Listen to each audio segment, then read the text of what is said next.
You're looking at him, the man, the myth, the legend. Hey, what's up, man? This is Rick Thorne. Welcome to my show.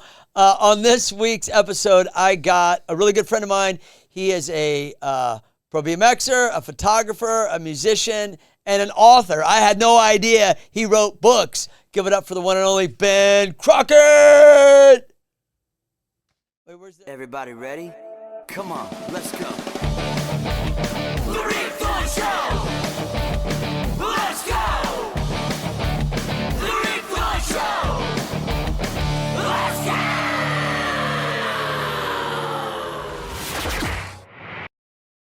Never ending. I can never look at a quarter pipe and go, I can do every trick there is in that quarter pipe. So I can never look at a quarter pipe and go, I don't have something to learn today. Yeah. So that's what is so intriguing to me, is it's 100% bottomless. Yeah, because you never make it. I mean, I always say with riding or anything you do, like you never make it. Yeah. Because when you make it, it's like you went 8 feet, we'll go 9. You went 9, we'll go 10. Like you never make it in sports or like for what we do, because you could always be better. Yeah. Or you could always, I could have done that no-footed. I could have done no-footed one-handed. Like you could always be better. Yeah, and I think that's depressing to a lot of people. I think Dude, that's they what look keeps at me it and they going, go, though. That's what keeps me in this sport for this many years. Yeah. Because I'm never satisfied. Well, that's I'm like, what I could be think better. The difference of the people that keep riding, like they get older and they're just like, oh man, I can't push it like I used to. I can't keep up with these young guys out there doing, 4 tricks, the Daniel Sandovals of the day who are, they're doing flare double whip the bar. Like, how do you keep up with that? And it's like, I think everybody, like in BMX, like there's a depression when you get older and you're like, man, I can't ride like I used to. And I kind of had to sit myself down and go, yeah, but I still really enjoy ripping around the park. I still really enjoy. It goes back to that feeling we said of like having a scene, the feeling. Yeah. That's the feeling you're keeping a hold of because you know what it's like. Yeah. And It's like, I just want to go, I can still go fast. I can still go high in a quarter. I still like watching Chris Fox ride parks. He doesn't do a ton of tricks, but I go, oh yeah, that's fun. Like I can just go fast. I still enjoy it. And you kind of have to turn off that part of your brain where people are like, oh yeah, this guy's nuts. He can do all these crazy tricks. He'll flip anything. And then you get to the point where you're just like, yeah, I used to, but now I'm just having fun on my bike. I'm doing manuals all day and I'm, I'll do the off tail whip. I tell people I have an 80% rule. I'm old enough that if I'm not 80% on a trick, if I'm not sticking at 80% of the time, I kind of don't need it anymore. Got it. I don't need to go out and hurt myself. Especially since like I have kidney disease and I've known about it for a long time and I have it, but my doctors are just like, you still have it right now? Yeah, I'll have it until I'll need to that's get what you're it. saying, 1 cup of coffee a day earlier. Yeah. So I have a really super strict diet. Dude, I couldn't do that. What happens? Brutal. Okay, hold on. Yeah. What if, you're saying you have kidney disease, 1 cup of coffee a day. What if you have 2? So it's not like necessarily 2, it's the entire diet. What if you drink it all day? What if you have like 5? So it's potassium. So coffee's got potassium. So if I had like coffee and a banana and French fries, I can feel it. Your potassium's what sets your heart rhythm. And so I was going to the doctor going like, I feel like I'm having heart attacks. This is the weirdest thing. Like I know I'm young. I know I'm super healthy.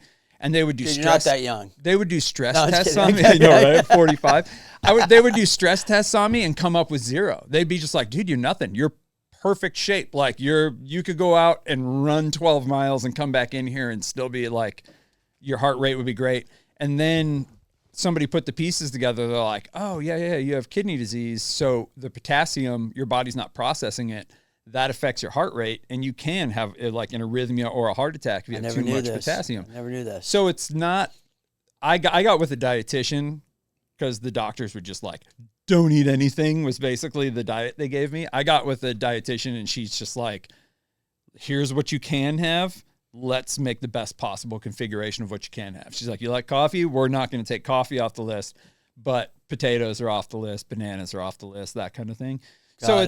It was rough for a little while. But if you like bananas more than coffee, then you would eat the bananas. Then you could have the bananas, not the coffee sort of thing. That's a tough one. Yeah. Can you juggle it like Tuesday's banana day, Wednesday's potato day? You know what's funny? I would rather just Friday, coffee day. I know, right?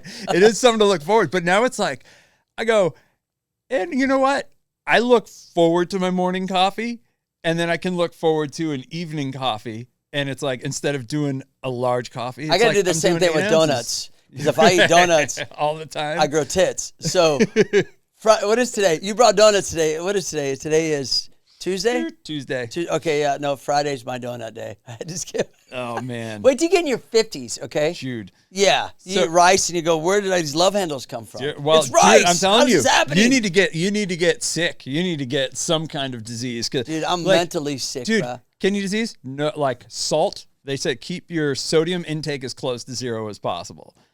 Because Salt's good. Salt's really good, and it's in everything. Potassium's you mean because everything. of kidney disease, you got to keep salt down? Blood pressure. So you got to keep your blood pressure as low as possible naturally. And so you don't take any pain medicine, no medication at all, and that kind of stuff. Not pain medicine, but no medication. No, I take medication for my blood pressure. I did it. They tried to get me on it a long time ago, but I was like, I'm healthy. I'm fine. I want to go as long as I can without getting on the medication. Is that because of the salt? No, it's just because when you have kidney disease, it artificially raises your blood pressure. So the diet counters that as much as possible. What caused it? It's just hereditary. So it's been in the family, it skips around generations, that kind of thing. I knew, like, it benefited me to get hurt so much and so early and often. They found it in me when I was like 16 because I crashed and bruised a kidney. And when I went in, they're like, oh yeah, you have polycystic kidney disease. Like, this is a thing. And now so you got that from riding BMX? No. Well, I found out because I got hurt. That's what I'm saying, yeah. Yeah, I crashed and bruised a kidney. And then, like years later, I crashed riding BMX again when I was working at BMX Plus, did a handrail, crashed. And like I knew once you know that kidney feeling, it's like getting the wind knocked out of you, but it doesn't go away. And so you know that sensation. I went in, I bruised a kidney, lacerated my liver. And then they're like, oh yeah, you have polycystic cysts growing on your liver now. It's spreading, to, these two systems tend to overlap. When you get polycystic kidneys, it can spread to your liver. Wow. The liver one is treatable. The kidney one isn't. So at some point I'm going to need a kidney transplant. But at the same time, I have a lot of relevance. It's like I have friends who are dying of cancer, and like I see what they're going through, and it's like, dude, if I just have to have a really horrible diet, like horrible in a good way, I guess. Like if I have to eat this super healthy, super strict diet, and I can ride, but I can't ride as hard as I used to because I have to be careful because my kidneys are more fragile now. But it's like if that's the trade-off, it's like I'm willing to take it. Because, like, I know people who are struggling a lot harder than I am. What about Taco Tuesdays? Can you still fuck with that? Dude, I have, you know what I mean? Donut Friday, Taco Tuesday. My son's 13. And Why'd I got to say that with an accent? Fucked up. My son's 13, and he loves to ask, like, hey, when you get your new kidney, this is always his question, when you get your new kidney, what's the first thing you're going to eat? And I'm like, it changes day to day, every single time. Like, and we go to Baja. We try to go once a year down to Baja, with this group, Camp Forlow, who does Baja tours down there. But I've been going down there with him for like 15 years. And we go down there, and I'll have one taco, like one street taco when I'm down there. And it is the greatest thing on the planet. Like, I eat it, and it's like you've never seen somebody eat a street taco that's, this big. You've never seen somebody eat a street taco so slow and savor every single bite. But man, that's like that's like my whole reason. It's like, we got to go to Mexico. We got to go to Baja this year because I'm going to eat my taco. Dang, dude, that's got to be tough, though. I don't know. It's tough, but you learn it, and that's the whole thing. And then you realize, like, traveling, everybody's like, how do you travel? Like, how do you travel and eat? How do you go to Colombia and eat? And it's like, it's interesting. Everybody who asks those questions kind of gets stuck in the American train of thought. But you go to like Colombia and you're like, oh yeah, could you get like no salt on the food? And they go, oh, we don't salt our food. Like, you salt your food. Salt's expensive. Like, you salt your food. And same thing in like Africa. Like, nobody salts their food really, like little bits, but not a lot. So it's like, oh, it's easier to travel the world and eat than it is to eat in the U.S. most of the time. Yeah, no, I hear you. Yeah, U.S. is horrible. Well, but if you, I mean, you could eat good, and I mean, we eat good, we eat really good with my kids and stuff. So you just got to like pay more and get the right stuff and keep your balance. But anyhow, I hope that it doesn't affect your riding or anything, though, the kidney disease. I mean, I have to be aware of it because like my kidneys are more fragile, and like if I have like, I mean, not to nerd out on tricks, but like I was trying to do this like manual to up over tooth on a rail, like just stupid jib stuff. looped out and just went to my butt. Like I hit my butt, and it's like I'll know instantly. I can like feel like, oh crap, something's wrong.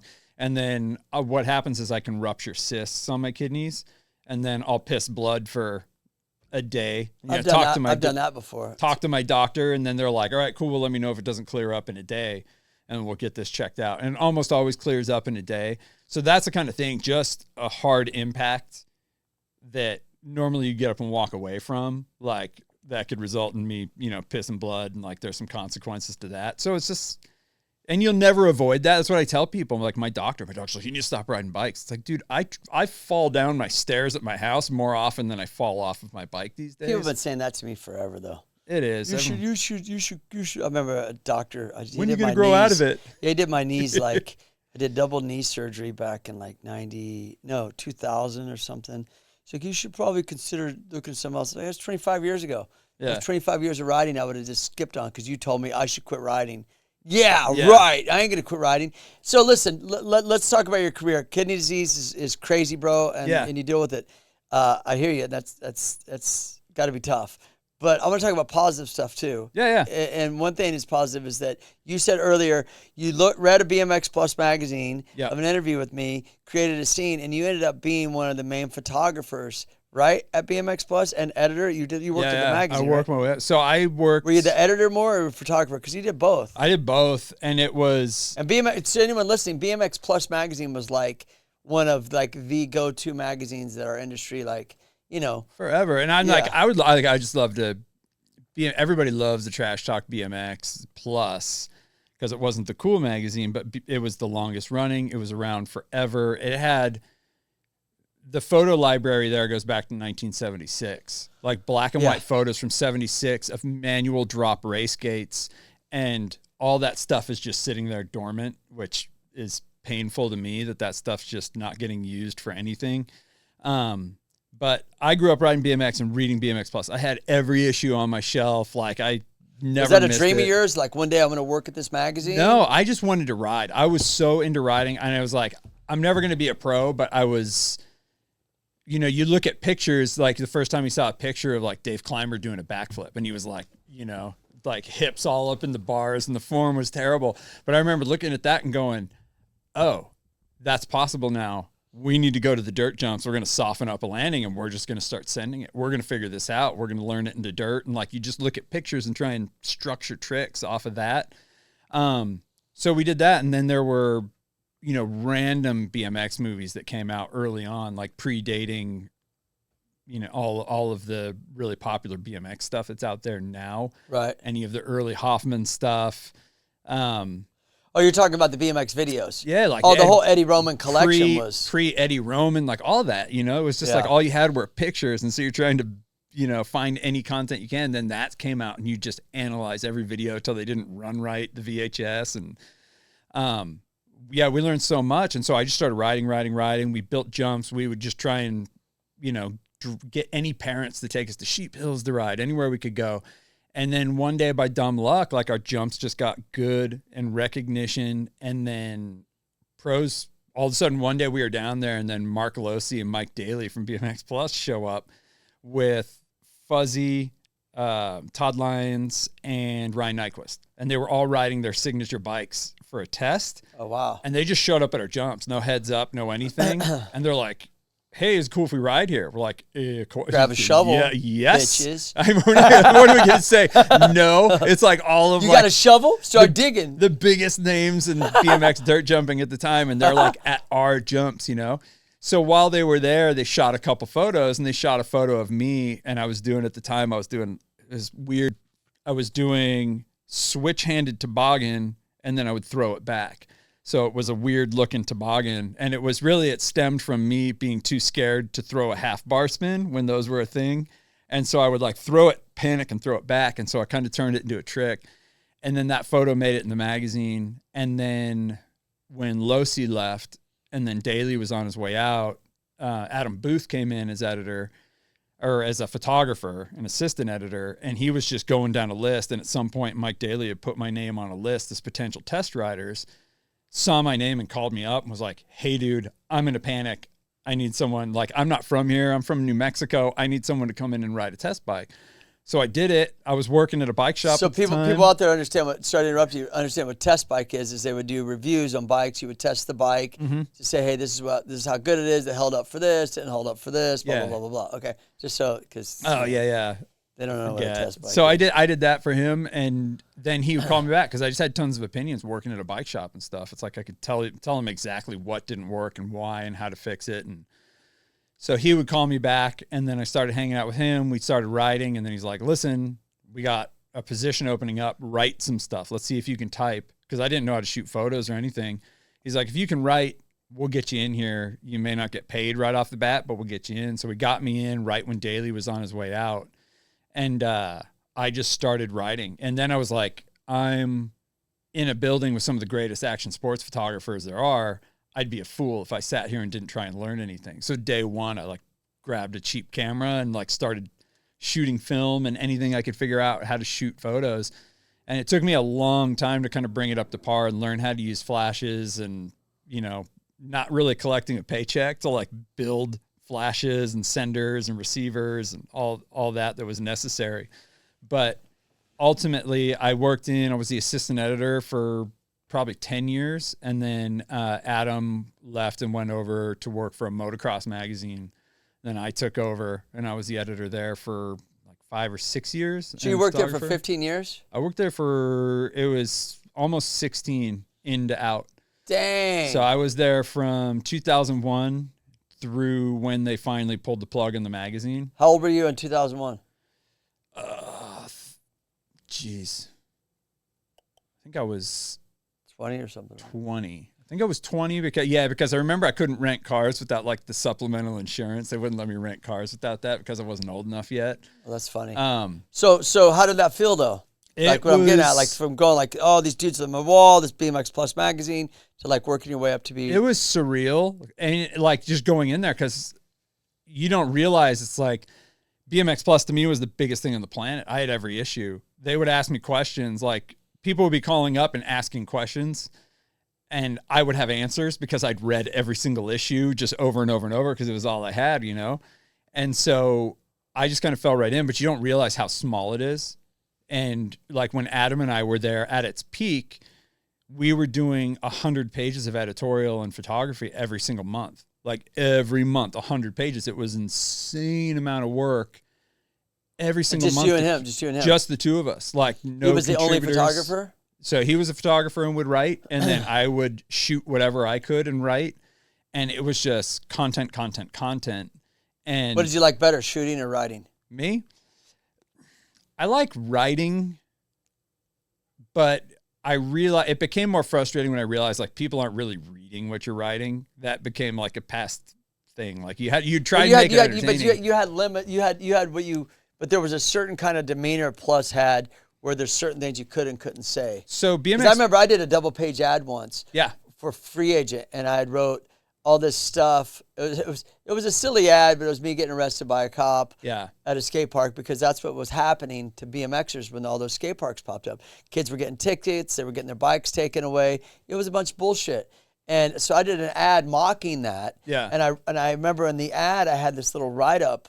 Like if it was on a wall about how we need to take a stand and go in and be part of this of society or the committees of like letting bikes in these parks, like blah blah blah blah. And I remember Plus had ran the ad, but they took that part out because they felt like maybe that was a little too edgy for them. So they weren't like super edgy. So what I'm getting at, you had limits on what you could and couldn't write. Yeah. So there were a lot of rules. So like our demographic when BMX was kind of struggling and Ride BMX just started.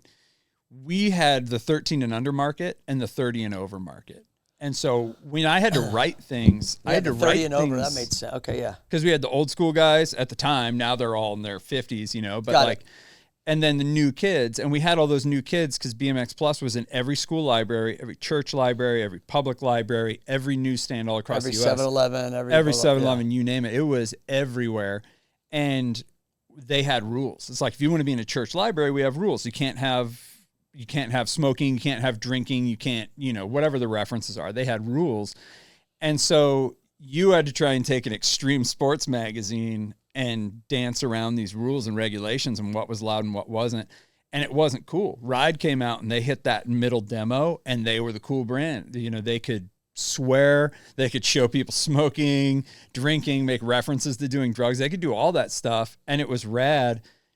But it was a weird symbiosis, because if we didn't get them started up to 13, they wouldn't jump to that 16 window that Ride would get. And then when they got older and they liked the old school stuff, they would come back to us. Got it. So it was this weird, it was like a perfect flow through the magazines, but BMX Plus got trash talked a lot, and then everybody, you know, trash talk our publisher because they're just like, he makes so many rules and BMX regulations. is notoriously known for trash talking. Yeah. I mean, internally, like it's sometimes it could be a big trash talk if you're not careful. But it's everybody goes. Maybe not so much nowadays. I don't know, but back in the day it was that way. Especially when things started to get like attention. Yeah. They started to get the attention. I feel so unprepared because I should have brought a couple things I should have brought with me in here that I didn't. And one is my first photo ever was in BMX Plus.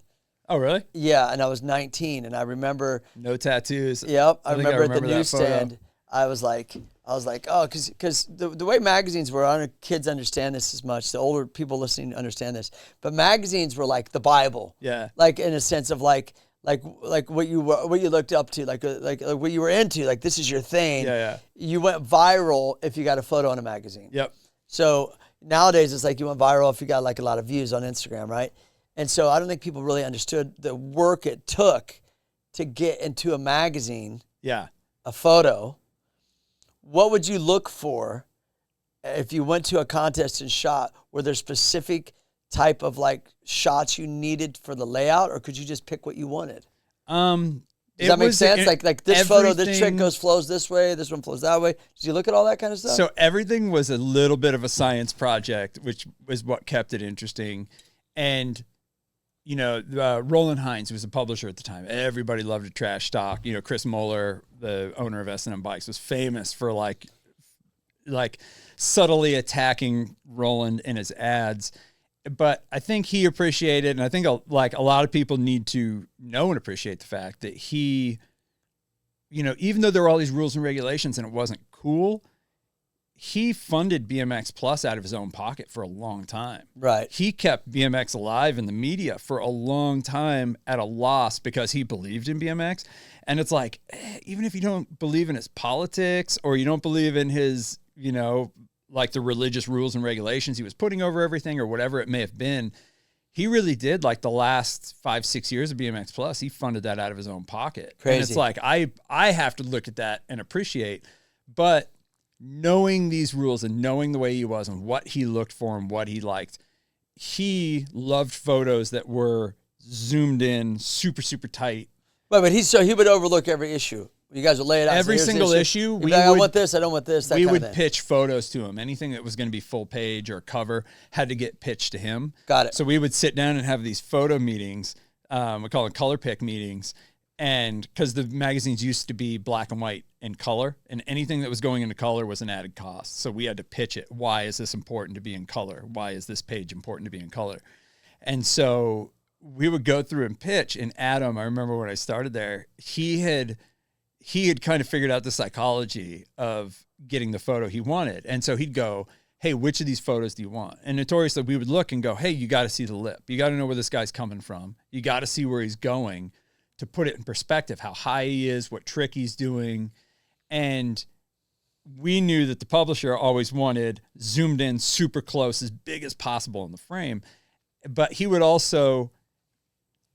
pick things that we didn't want just so it was his decision. And so Adam would be like, all right, which one do you want? We'd be like, I like this photo. And he's like, all right, cool. We're going to sandwich it between this photo and this photo. We're going to tell him we want the worst of the photos. And then when he goes through and looks, he's going to look at that worst photo and we're going to be like, sell it hard. This is the photo we want. This one's awesome. We love this photo. This needs to be the big picture. And then he would immediately disregard it because we wanted it so bad. And then he would go to the next one, which was the photo that we actually wanted. And we'd be like, I don't know. We just kind of threw this one in. And then he'd go to the next one, which was obviously garbage. And then he would go back and be like, I like this one. And so we would do that. Oh, so you just did it to where you just set it up. You set it up to where like you put 2 other ones that weren't as good. Yeah, so it made that one look good, the one you wanted. I get it. So we would give him what we knew he wanted, and then we would act like we wanted that too. And then because we wanted it, he wouldn't want it, and he would pick the other one. So every single photo that went in was this weird psychological game we had to play to get it in there, and it was exciting though, bro. I'll be real with you because I always looked at it like, maybe because my first coverage was in BMX Plus, and I've been riding it for such a long time, but like even when the heyday of action sports was like came out in the 2000s and there's like Raha and all this stuff, is like still when you got coverage, if you were smart if you were a smart rider, you liked coverage in any magazine. Yeah, you have sponsors, bro, and if we're always in a mission like me, you want to people get involved with the sport. BMX Plus got people involved with the sport, which is not a bad thing. Yeah. It's like when people used to clown people like X Games. Oh, it's X Games riders. You're not in. Yeah. If you were in it, it'd be a different story, right? Then it'd be cool, right? Then did you work to get in it? No, you didn't. You just criticized it. Yeah. But how many times have I heard how hardcore you are, but you got involved with action sports and riding BMX because you saw it on the X Games? Yeah. It served its purpose. Yeah. And that's the whole point of it. The hardcore stuff isn't always the cool stuff. Sometimes it's trying too hard too. Sometimes that stuff you could be trying too hard to be cool, and you're not really that cool. Yeah, I mean, you send a different message. That's just my opinion. I like watching stuff because I still like my wife will be like, she'll see me on my phone, and I'll be like looking at my phone, and I'll be like pulling it in close to my face and like turning it and zooming, and she'd be like, "What are you looking at?" Thinking I'm like looking at bikini pictures or something, and I'm like, "Oh my God, this is crazy!" Like Ripe Life rides for S&M. Pretty sure. Like I'll be watching clips of him and just be like, what? Like stuff that blows my mind, where it's just like, why isn't this guy a bigger celebrity? And then you have other guys where he's just like, I don't get it. I don't get. Oh, you're saying why one dude's bigger than another dude? It is. And it's like that in everything, man. I mean, look, like if you, we're in industries of selling products. I mean, just be real. All of them, all the action sports are. You got to sell products to sponsor riders. Sell products, you can sponsor people. Some people could sell products better than others. It isn't just the ability. Yeah. I mean, if you're a rider, let me ask you your opinion. If you're a rider that's super rad and super good, like an Olympic level rider, those type of tricks, but if you can't sell a product, are you more of a logo placement? Yeah, than a person that goes, oh, I like this guy or this girl, and I'm gonna buy this because of who they are. Yeah. There's 2 different worlds, man. Yeah, it is really weird where you're selling your riding, but you're also selling yourself. Because it's like music. It isn't always the sickest riff that's going to be the biggest hit. Yeah. It isn't the dude that could play the raddest or the fastest that's going to be like the best. Yeah. Sometimes those dudes are great, but they can't market themselves. Yeah. It's the same with BMX. Yeah. Or skating or anything else. It's tough, and I don't always get it. And so it's like in my head. Well, we're thinking the ability should be all it should be, but it's not. It is. It's like I want everybody to appreciate stuff at the same level I do, just the technical ability of some of the stuff I see out there now, especially like the street stuff that's going on and the technical abilities. It's like mind-blowing. The street is so unforgiving. It's so gnarly. It's mind-blowing, that stuff, and you want people to appreciate it the same way, but they never will because they can't reference. Because they don't do it. They don't understand the Danny Hickersons of the world that don't have a right way, wrong way. They'll spin right, they'll spin left, they'll switch stance, they'll ride right side, left side. None of it matters. And it's like, if you ride almost anything, if you snowboard, you do anything, you look at that and you're just like, so you know what it's like? It's like acting. You can get the deep method actors. Uh-huh. Like he really got into the character and he really, if you're an actor. Yeah. Or you can just be like the normal person on the surface and be like, hey, Fast and Furious Part 18. It's the same thing over and over. You know what I mean? It's not deep method acting. It's the same. It's like, but that's what sells. Yeah. It's weird. It's because I have this theory. I'm sorry I had to take it this way, but I just got triggered this. It's like, I feel like people see these riders, and when they see them on TV, the level is so high. Our kids going, I want to do that. Yeah. Are they going, no, I'm just being real. I don't want to. Or do I want to just go do wheelies on the street? Yeah. You feel what I'm saying? Yeah. We just were from a different time, I think. I think a lot of the kids look at it and just go, I can never do that. Because I'm a bike rider saying I ain't doing that shit. So yeah, it's tough. But then it was, from BMX, it was the same thing when I was young. It was like I loved music, loved punk music, started early. My brother listened to let's talk about your music, the bands you were in. So I was in the Sentimentals, was the first band that I started with my friends, and that started. We love punk music. I got into it because my brother, who's much older than me, would get tapes and leave tapes around the house. In our house, we weren't really a music household. Like, it was very, like, we're not having punk music, anything questionable around the house, lyrically questionable. We don't want you listening to it.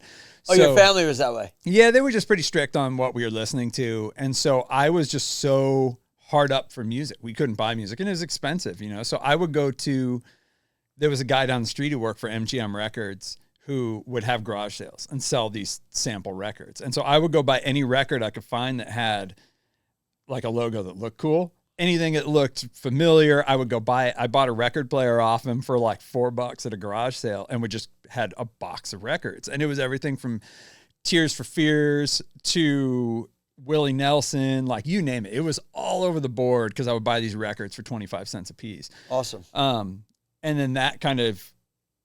Did you find any punk treasures in there? No, there's no punk treasures in there, but my brother would get stuff and then just kind of leave it around, and so I would steal it. And I remember the Mighty Mighty Boss Tones, Don't Know How to Party. I got that, and that was mind-blowing for me, and I listened to that over and over and over and over and over, and then Metallica and whatever I could get my hands on. Metallica. But we totally fell into like punk rock stuff, but at the same time, we didn't have a scene. There was no scene at that time. There was no punk rebirth or anything. It was just us. Well, where you lived too, over in that area, there wasn't much of a scene, was there? No, there was no. Because it's kind of tucked over into the side. That area is kind of like. Yeah, Hollywood might as well have been, another country for us, like getting down to where the music. It's not like you're that and, far, but I mean, I know that area and I know that neighborhood, and it's still kind of like in its own little area, its own little bubble over there, and it's kind of tucked in the hills over there a little bit. Yeah. I remember my brother telling me stories because he was older, and him and his buddies would drive, and they would be like, "Oh yeah, we saw Rage Against the Machine, or we saw Suicidal Tendencies, all these bands, the Vandals that he would go see." And I was just like, "Oh, I've listened to all these on tape. Like, I can't even imagine going to see a live show and what it's like." And heard stories, when the Vandals, when they oversold, it was at the Whiskey, and then there was a riot outside, and like, awesome. You hear all those stories. No. What club was that? The Vandals, but you were already playing music though. But that happened with Youth Brigade. Well, Youth Brigade did it too, but this was Youth an Brigade early did it at the one. old Key Club, and then they oversold, and then they came out and were shooting rubber bullets at the kids. And stuff. There's a bunch of that like went on later on. But so we started the Sentimentals and started playing punk music, or our version of punk, and then it just kind of grew and grew, and we had this big group of friends that would come, the Burritt Way Punks. They'd come to all of our shows, and then people would come to the shows, and they'd be like, "Dude, there's like 50 kids here going nuts. Like, what's the deal?" And so it kind of grew and grew and grew. And we started playing with bigger and bigger bands, and, smash cut to, 10 years later playing music, we created a scene, and punk started to come back. And then Side One Dummy, Joe Sib, found us. And you guys were on their label? Well, he was pitching us to be on the label, and we played with the Boss Tones. He got us that was Kevin Lyman's label too, I'm pretty sure. Side One W, they were all partners in on it. I can't remember who the original. I didn't know enough about the. They were off Cahuenga. I remember. Yeah. But yeah, they had like Buck 09 at the time. They had the Boss a lot of big Tones, bands. Swinging Utters were on there. And he had us in and was talking. He's like, "Listen, you guys you've never toured. You never left the state. You have this huge following. They got us a show with the Boss Tones and Flogging Molly, and we played, and both bands were like, we want to take these guys on tour. Did you tour with them? Great. And so for me, the Boss Tones, that was like the biggest thing on the planet. That you was had heard, the music. Here you are again, same shit. It is. You hear the Boss Tones, and now you're opening up for them. You see BMX Plus, and you're working for them. You kind of had this. It's just, if you just like, I realized early on it's not going to happen tomorrow. It's not that easy for everybody, bro. Well, if you look at it and I'm trying to win the lottery. I'm like, dude, Powerball, bitch. I'll do Mega Millions. I don't care. I know. Bring it on. None of that. Nothing. I just went, man, if we just keep pushing forward, like you have shitty shows, you have shows that work, shows that don't, bands that are great, bands that are terrible. And along the way, you just meet people who meet people, and you grow a scene. And, like we would play, there was a club down in East LA called the Bollocks. And we would literally go ride trains down there because it was like right in the sweet spot between rival gang territories. And they kind of didn't care because we were all just a bunch of white kids going to this club. all punk music, and like Subhumans played there, Citizen Fish played there, all these like The Business played there, like really big, at least in the punk world, big bands played there in a very small venue. And that got our foot in the door. We met those guys. We got to play shows with them, and that just kept ramping us up and ramping us up. And it was awesome. That was kind of victory for me. Like we got to play with the Boston's. That was like, there was no more pinnacle, because that was what got me into music. Right. And crazy. So then, you know, the band at that point, when the reality of like, hey, you guys, I was working at the BMX magazine. That was a dream. And they went, listen. You were still working at the magazine and the band. Yep. Wow. And so they went, listen, you know, which was interesting because it was this alternate life because of BMX Plus. You get a lot of BMX Plus, crap. like, I'll watch what you say with the band. You're like, fuck this. I know it was. It was like we had BMX Plus, which is Thank all God you had rules. BMX Plus so you could take the aggression out on the music. I know, you know what I right? mean? It was- There you go. But yeah, they had that, and then everybody, you know, it's like, oh man, BMX Plus, you guys, like you're all clean cut and Did proper. you ever do the speech on, And that on the, was- like? Do you ever do a speech like on stage, like, you know, I work in a magazine, and I can't say the word fuck. Well, fuck yeah. No, I'm just kidding. Go ahead. Finish your sentence. No, we went, and it was awesome. But then when the reality of like, hey, we want to sign, when Dummy came in and said, listen, we want to sign you guys. Like, this is unheard of, but we want to sign you. The Boston's want to take you on tour. Like, this is all set up. We can make this happen right Wow. now. And Did someone in the band get cold feet? and so we had the bass player and the other singer was like, you know what? I'm kind of coming to a point. I don't know if this is what I want to do. And then Pussies.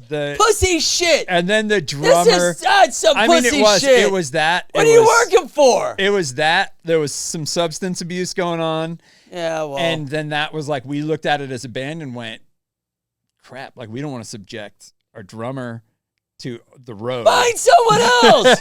Weed out the weak, brotdo But it was You know? it was an interesting wall where we're like, crap, we finally made it. And then How this many times have I reality heard this check. story? We get there, and then do you think some people are afraid of success? I don't know if it's afraid of success, but it was. I ain't talking shit about your homies, but that was But shit that I'm pissed looking me at off. it I'd be like, going- I'm going without these fools. I'm looking at it and going, crap, like we built this together, and now it's like we got a buddy in need.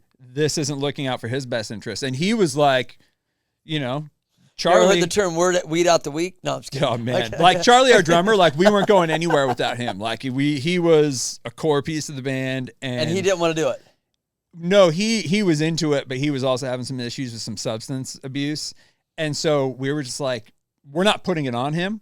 This is not his fault, but as friends, we need to be here for him. And like, this isn't good for him. And then the bass player was kind But of don't like, you think the flip side should be, hey, if he's a friend of you guys, he should be like, go on without me. well, the whole You thing work was this saying, isn't it a two-way street? the whole thing was like, hey, let's like. I'm just saying. Let's get I'm just like saying. when you get clean, we're coming back to this. That's like what I'm that's saying. it. You go get clean, you come back, we'll build this, we'll keep it moving. But then you realize at the same time, it's like everybody, he got clean. He's doing great for himself now.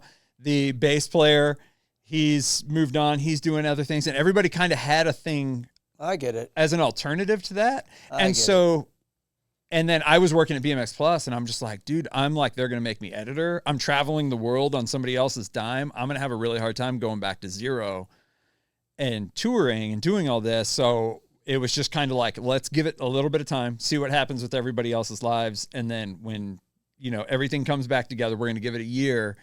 And it just kept fading and fading and fading.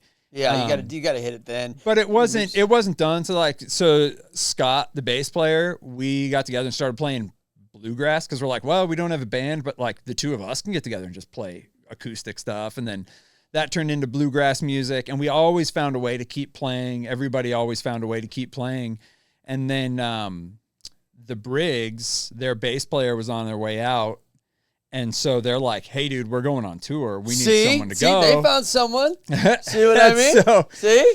But it Could've is done the interesting. same. Like that was their bass player, Duck, was just like life had other things for him, dude. He was moving on. He had another His name was career. Duck? Duck was his nickname. Okay. But he was on I his met him. I think I know who he is. he was on his way out just because he was moving on with life. Like a lot of people, it's like you tour, you play music, you do it all the time, and you just realize you're like, there's so many bands doing the same thing we are. It can be disheartening at a certain point. I get it. I don't know if that was his story, but he was on his way out. And so they're like, hey, we need someone for tour. Can you come? And so I kind of crash course on the set list with them. And then we went on tour and I played with them. And that was awesome. We went on tour with the Street Dogs on their very first tour. Sick.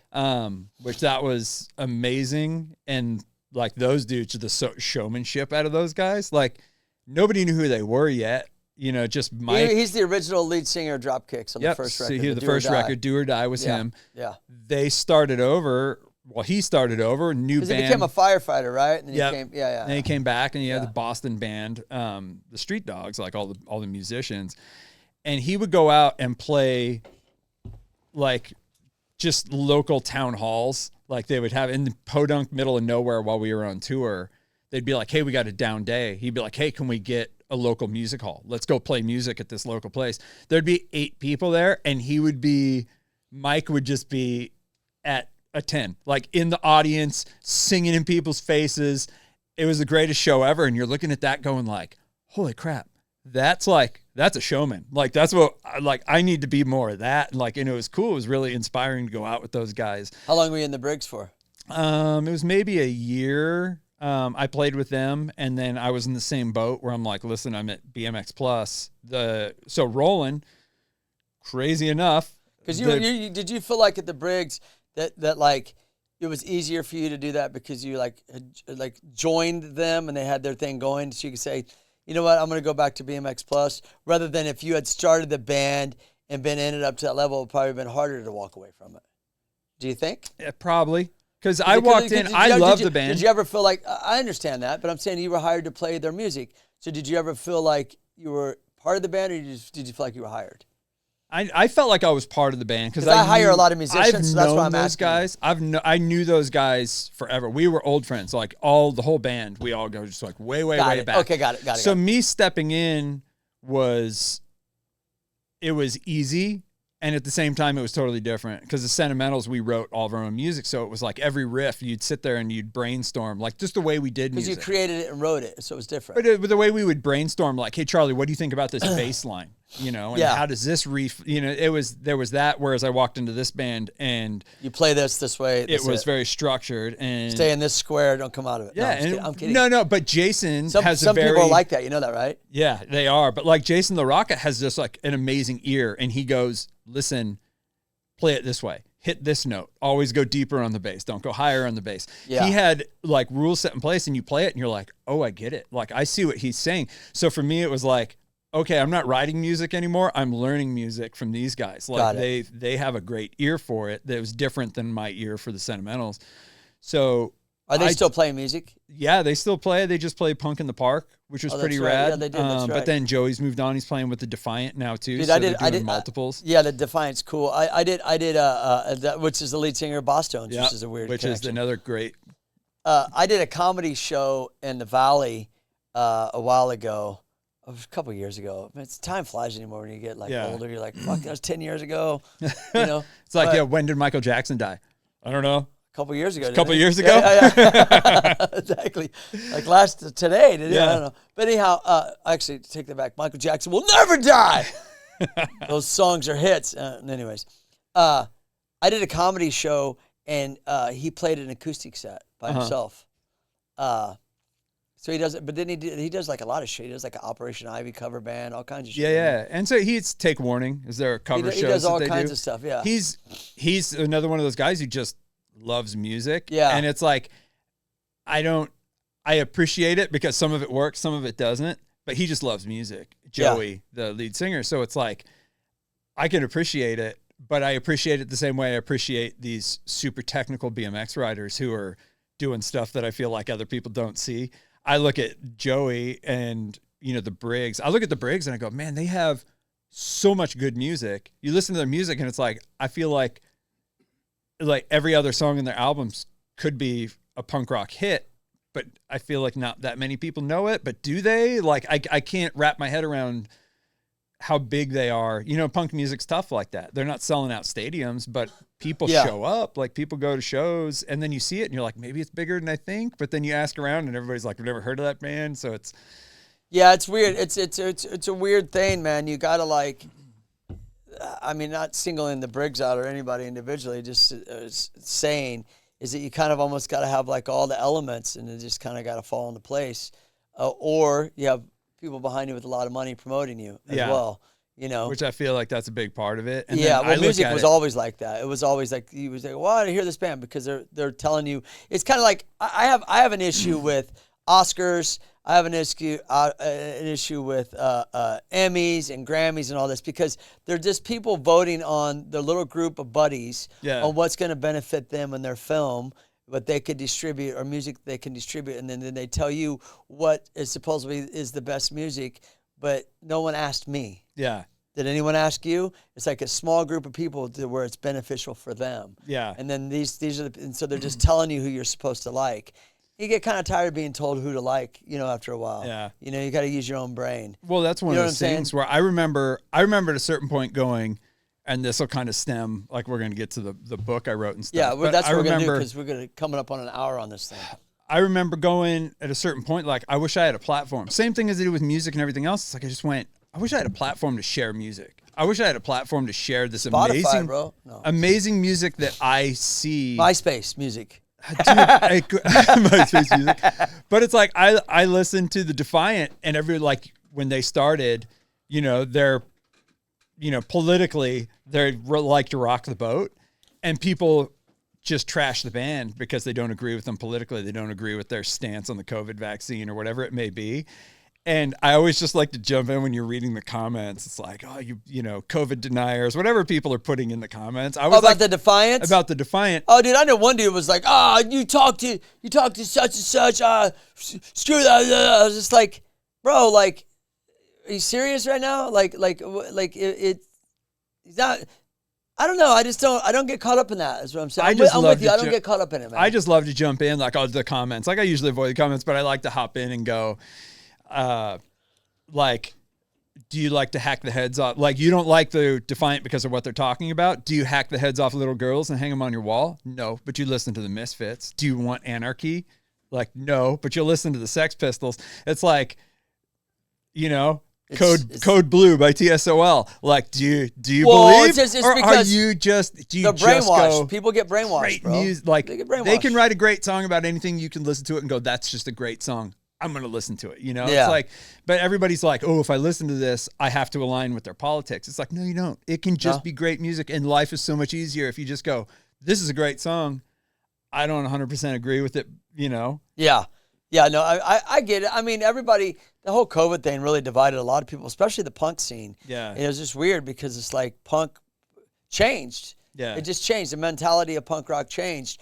To like, when I grew up, it was just like you didn't believe anything the TV told you. You didn't believe you were against certain the government. Punk was to question authority. Not be like you're told the TV told you, so therefore it's true. So believe it, and if you don't believe what the TV tells you, well, then screw you. It's like, wait a second. That's where things started to get all twisted up. Yeah. I'm not saying that COVID didn't exist and people didn't pass away, and I feel bad for that people that happened.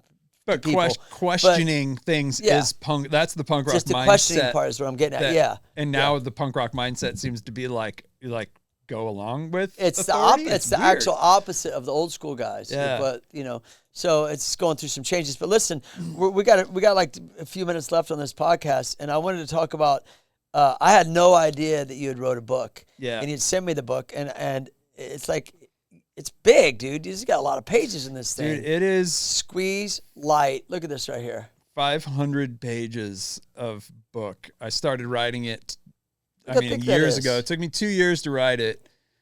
And basically, it's. I had no idea you were an author. I had no idea. I knew you were an editor for a magazine. But writing, like all of my writing was rules, right? Like magazines were rules. I worked for an off-road magazine. And then the writing was like, all anybody wants is statistics, facts, numbers. And then I was like, I'm so tired of writing with like all these rules. It's like, I want to see what I can do if not. And even if it doesn't go anywhere, I'm going to say an hour every day. I'm going to sit down and write. This was your punk rock writing, like music. Kind of, yeah. And I was like. Even though it's not a punk rock book, or is it? What's the book about? This book is about loosely based on when I was a kid growing up. I grew up right on the border of Tujunga, which is, if anybody's seen was it Sons of Anarchy? Yep. That's based on Tujunga, and it's based on the history of the Hells Angels and the Mongols and all of the motorcycle gangs that ran that area. So when we were growing up, that was very in real time. Like you had to be cautious going to Tujunga because that's where the Hells Angels and all these motorcycle gangs were. They didn't really care about us, but it was kind of an unruly area. There wasn't a lot of law, and the dirt jumps were at the other side of Tujunga. We wanted to get there, but your bike may get stolen going across town. Who would steal your bike? Basically, if you were a son of any of the guys in any of the motorcycle clubs, if you were a offspring of them, you were basically untouchable. Like nobody could. So they could just do whatever, and then they could take your bike, and there was nothing you could do about it. That was just the rules of the street. That was the way it worked.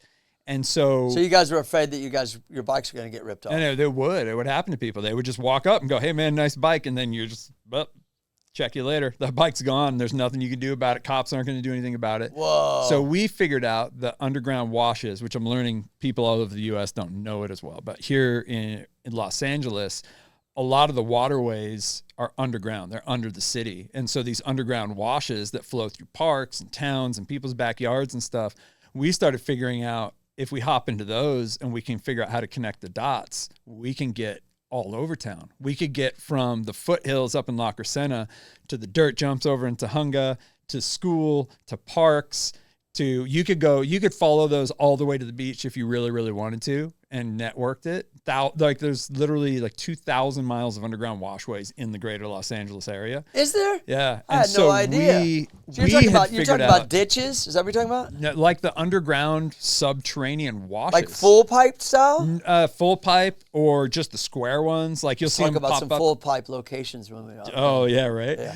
But we figured out how to network those and how to use them for, that's where we would ride our bikes. Well, would they be full of water? Probably not. Well, sometimes in the winter, not in really the so seasons, much in California's dry all but the the big ones would just have these little gullies in the center where the water would congregate and you'd ride, but it was underground. So we always had flashlights and we would navigate underground. You go. Well, how deep underground do you think? I mean, most of them were only like you could see the drain holes on the sides and the manhole covers above your head. So they were never more than 15 feet over your head. You guys were punk rock. But we would do that, and we is never sick. thought anything of it. And so I ultimately was just like, there's a story here. This is what we did, and I didn't realize till I was older that this was bizarre, that's how we got around town, but it was normal to us. So you have a little headlight on your helmet or something? No, you just have a flashlight. So a squeeze light, the name of the book, it was just a little keychain flashlight that I had. Oh, that's why it's called squeeze. Yeah, that you okay, could pinch it and they would light up, but they were crappy because they would jiggle and then the connections would go bad and the light would blink out and then come back on.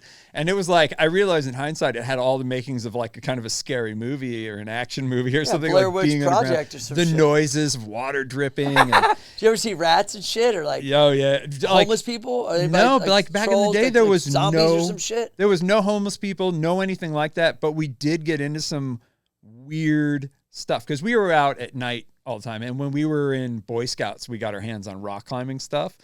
We were all in Boy Scouts because it was you guys need order. We were a very unruly group of kids. So they put us in Boy Scouts. You guys were the punk rock Boy Scouts. Oh, man. And rock climbing just took hold of us. And so whenever we could, we'd get our hands on the climbing gear, pre or post, a rock climbing weekend that they would do. And we would go rappel off of bridges, rappel off of school roofs, anything we could do, Wow, to trip go, out. Okay. just be out at night and have these adventures. And at one point, we were out at night rappelling off the roof of a school that was supposed to be abandoned because of earthquake damage from the Northridge earthquake. They supposedly closed it. And we kept seeing lights on the top floor. This is the true part of the book. We kept seeing lights on the top floor. And we went up there one day to rappel off the roof. And when we were rappelling off the roof, we saw people on the top floor. And it was pristine and clean, no earthquake damage. And so all of these weird occurrences that we just kind of experienced and stuff that we grew up with, I broadened into what would be an entertaining story. And personalities, people from music and bikes, there's 1,000 personalities that are just so unique and so cool. I just kind of condensed them into a few people, and characters and made this book happen. So the book is about, it's not necessarily about your life. This is the part of your life about around the ride. It's inspired by a lot of things in life, like the music. There's a lot of music undertones in here and characters and hardships, like kids who just grow up like we did, where everybody was kind of leaning on everybody for something, you know, emotional support in some sense, but nobody had any money. Like a lot of people, there was no family at home, you know, single parents. There was a lot of that going on, and everybody always had a smile on their face. Like we were always having a good time. Nobody complained. And we had free fun. We went out and found free fun all over town every day. Free fun. I've never heard of it put like that. Free fun. Well, you don't have any money, so it's like you go find food. You're like, oh, hey, look at Taco Bell. They throw away all the broken chips. Like, let's go get the chips. Or like, hey, that person left a half-eaten burrito on their plate. Like, I'm taking the half-eaten burrito. You guys would go for that hepatitis? You go for it. Dude, we go for anything. Like when you're hungry, you're hungry. And it's like, I remember leaving the house like as a kid, and my mom would be like, all right, here's $1. I want change. Dude, I used to bust tables. Listen, I used to bust tables in this restaurant, and this friggin' dude, this busboy, was carrying a bus tub back, and there's a plate, and they'd always give people like a couple. If you ordered raviolis, they'd give you 7 raviolis. Yeah. I don't know if they did that shit on purpose to be like, oh, you get one, I get one. There's one left. You guys look at each other like, split it. Oh, no, you have it. No, you have it now. And then they don't end up eating it, right? Yeah. It's just left there. This guy decided he wanted to eat, like he goes, oh, dude, they didn't eat the last ravioli. So it was deep fried too. He dipped it in the same sauce, ate it. Next day I come to work, shut down. We all had to get shots. What's going on? Oh, whatever, dummy, got hepatitis. You know what I mean? Eating a ravioli at the freaking Olive Garden. Oh my gosh, what's going on here? So you guys would go for the burrito. You guys would go hardcore. We would eat anything. And like we had a friend who was like the biggest klepto on the planet. And oddly enough, he was the one kid who had money. He had to carry the karma, but you guys got to eat the He goods. had money growing up. And so we would like be like, oh, he's going into the store with like summertime with the sweatshirt on. Like he'd go in there and everybody'd be like, all right, well, we're just going to hang out. You guys are part of the crime because you knew what was going on. Oh, yeah. But we weren't the ones getting chased out of the store by security. And he would come out, and he would steal the most random stuff. He would come out, and we're all starving. So we're just like, yeah, what'd you get, Is he in this book, too, as a character? He's a character. He's a character that was, mashed together with a bunch of other characters. But that element is in there for sure. Did you have to change the names? I had to change a bunch of the names. And is that because people come after you? Yeah, I mean, it's weird how... Because if you make money... Because then you said this can be a movie? You talked about this being a movie. They're pitching it as a movie right now, which is mind-blowing. That's so far beyond where I can even wrap my head around because it's... Because that's what blew me away when we talked on the phone. When I got a review of the book, and it's all 5-star reviews in the book, and one of the reviews, they said, this movie is like this book is like Stand By Me meets Stranger Things. And that hit a bunch of red flags for somebody somewhere. And then people started having a lot of interest in it and asking questions and like, hey, what about this? Like, what do you know about holding deals? What do you know about this? And it's like, create some hype around it, right? So then I was like, I need to find somebody who knows about this stuff. And so it's growing. The interest is growing and it's growing fast. And everybody asked like, what was your marker for success with this book? And I was like, finishing it. Hanging out with the klepto, eating burritos. And I know, right? It's like finishing it was one. Like I could never imagine myself writing that. Every time I pick it up, I'm like, dude, this is insane. Like I can't believe I wrote. You think a lot of it too has to do with they got so many. You said characters in this, and that goes. It's a lot of characters, but there was a lot of rules with writing books. Apparently, like I was told, your title has to have 3 to 4 words statistically to be successful. I have 2, and they're like, you need to change it. And I was like, I'm going with it. I think it's good. And then I have whole chapters. Squeeze the light. I know, right? That's what I was saying. I could just add something stupid. But then they were like, there's rules. And they're like, well, if you want to hit the 14 and under market, you need to be 350 pages or less. And that book's 500 pages. And I'm like, there's always an exception to the rule. It's like, what about Harry Potter? What about Jaws as a single word? What about Pink Floyd, bro? They're like 11-minute songs. Yeah, and it's like... It'd be 3 minutes of radio. They're like, we're going to jam out for half an hour. That's my whole thing. And I was like, you know what? If I'm going to do this, it's just got to be good. It's got to make sense. It can't have holes. It's got to be good. And so I was like, I just kind of poured everything into it. And there's a chapter in there. It's an entire chapter of the book that is about a kid being at school and having to take a shit. And like, you don't take a shit in a school bathroom because kids are in there smoking. No. You go in there to take a dump, they're going to mess with you. But then when they get busted. No doors, bro. No doors. And then when they get busted for smoking in the bathroom, it's your fault because you were the last person to see them. And it's like, but there's a whole chapter And then it all comes down to one line at the end of that chapter. And the whole time my editor was reading it, she's like, you got to get rid of this chapter. We have too many, the book's too long. This chapter doesn't belong here. It's like, why would anybody read an entire chapter? This is gross. He's like struggling in class, trying not to crap his pants. And then she like read it, got to that last line, read the rest of the book and goes, that chapter has to be there. Like that line carries all the way through the book. It has to stay. And then I was like, oh, she gets it. Like, I thought that was going to be deep, but she got it. And she, like, in her opinion, like, we were trying to cut words wherever we could to get it to 500 pages. If you ever change the name, I just thought of something. Yeah. I got a 3-word title you could get for this instead. Because we're talking about taking a shit at school. It's a big chapter. Think of this. Jeff, let me know what you think. Pinch a loaf. Pinch a loaf. Speaking of taking a shit at school, I never did it. I couldn't go all day now without taking, you know what I mean? Like, like how did we do it? I was afraid. There's no door. You were, and I try to no explain door. That. Like, I don't try care and about explain you can that to smoke my crack son. in there, but there's no door. I can't see. I gotta hide. My kid's like, I don't get it. He's like, what do you mean you don't have doors? It's like, yeah, there were no doors. Like half the time they didn't even have walls in the bathroom. It was just a toilet. So you'd have to try and time Prison it. style. You know? Dude, it was brutal. You'd go find like the remote. You're like, all right, I get out. They're going to give me 5 minutes. I got to find the most remote bathroom at the furthest corner of the school where no one's going to walk in and like where somebody didn't piss all over the toilet paper because boys are gross. Like, where can someone get your book? Is Amazon. it for sale right now? So yeah, I self-published on Amazon and it's kind of brutal, but it's another one of those just banking on yourself sort of things. Not brutal at all, dude. And you got like a management behind you helping you pitch this thing. I mean, self-publishing, like getting a publisher is the dream. But then when you start talking with people, they're like, yeah, you write the book, you spend a couple years writing the book, and then you could spend 4 years trying to find a publisher and never find one. And then even if you do, they're going to take the book. You're not going to see a dime of that first book. And then maybe they'll give you an advance in the like second record book. label type shit, huh? It's weird. And so, you know, it's yourself, bro. The Dolly Parton method of like, I want to own my stuff. No, you own your shit, dude. And anyone out there, get this book on Amazon. What about your website? You got a website or Ben-Crockett.com. And what's your Instagram? Oh, geez. Author, Ben Crockett author. Instagram, okay. or Benny BMX 43. It all ties together. Well, I want people to follow you and just see where it's an interest in getting this book, and you should send this out to like some of the.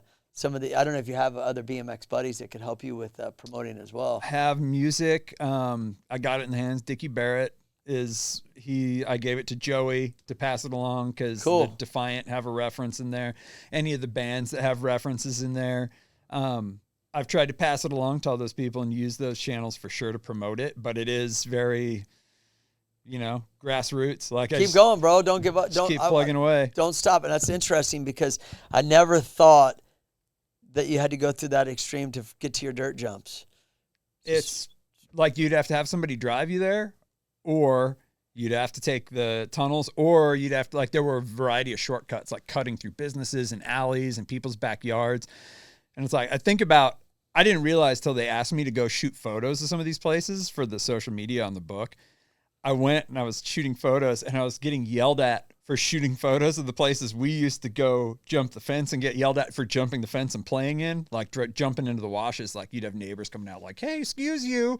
And now I'm just there shooting photos from a public sidewalk, and people are like, excuse you can't take pictures of that. It's like, oh, really? It's funny. Oh, like, you mean like of like Total locations flashback. or houses or something? Yeah, or? they don't want you shooting pictures of like any of the infrastructure, I guess. Like, yeah, but you can though. That's you can, but it's just funny that it's like, oh yeah, nothing's changed. Like it's been. Oh yeah, they keep yelling at you forever. Dude, it's been. Because you're having fun. I tell 30 my kids years that. and I'm still like in the same boat having neighbors yell at me for like the same fence. Like that's the I crazy thought you were going to part. say some shit like, hey, it's the Hells Angels. Give me that camera. I know. I'm kidding. Just joking. Okay, so anyways, hey, everyone out there, thanks a lot for watching. I appreciate you. Follow Ben one more time. What's your Instagram? Oh, geez. Ben Crockett author. And what's the other one? You said you got another one. Ben-Crockett.com. But Okay. Benny BMX 43 is my personal, and it all ties together. So Okay. And then everyone out there, check out his book. I hope this comes to life. I hope there's a series, and you guys cast. Keep me in mind. Yeah, right. Okay, all right, okay. And I appreciate everybody watching. Subscribe, tell your friends, and stay rad.